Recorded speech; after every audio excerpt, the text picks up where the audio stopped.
the Vladdy Guerrero story, and you mentioned him, Vladdy and Bo, they haven't really taken off yet. Bo's been very, very clutch all season. His numbers have been great with runners in scoring position.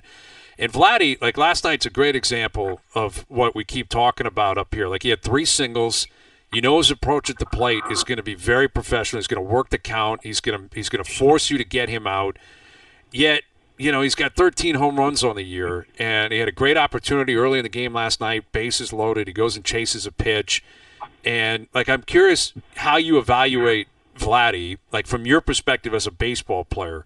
The value of hitting for average and getting on base, but also pairing that from a perspective of you make so much money and you're capable of being more aggressive and hitting for more power. How do you view what Vladdy represents and what he should be doing moving forward?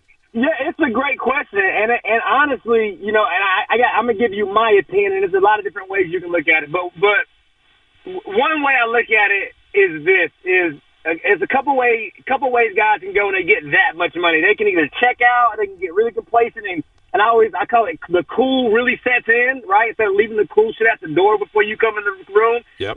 Being cool when we grew up was like kicking somebody's butt, So a couple of things happen. You can get either really complacent or some ego can set in and say, okay, some pride can set in and say, hey, I want to earn this contract. And when you watch Vladdy, one thing you see him continue to do is compete his butt off, right? And this is what we can't remember. It's not his fault, but it is his fault to the extent that he got paid all that money. Maybe it's somebody Soto's fault. Baseball is really freaking hard, right? So with that said, also, too, I think you got to look at it like this. Yes, you would love to see Vladdy, carrying the whole freight, right? Of course you would. He's getting paid to do that.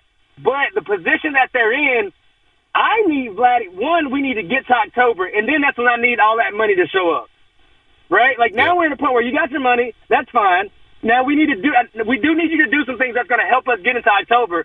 But now when we get to October, you say, and I don't want to, this we're talking Blue Jays, but I want to bring up Yankees. You saw how disappointed the Yankees fans were in Aaron Judge. And nobody talked about the regular season. They're like, yo, what about the postseason, my guy? You know what I mean? So I think there comes a point where with this Vladdy deal, it's, hey, yes, do what you need to do to get us there. If it's not 40 and 100 and we get there, now I need that type of production in the playoff. I need that special type of contract production. So that's how I look at it when it comes to a guy who's got his money. You know what I mean? Let's get there. But when we get there, now we need you to show up and show out.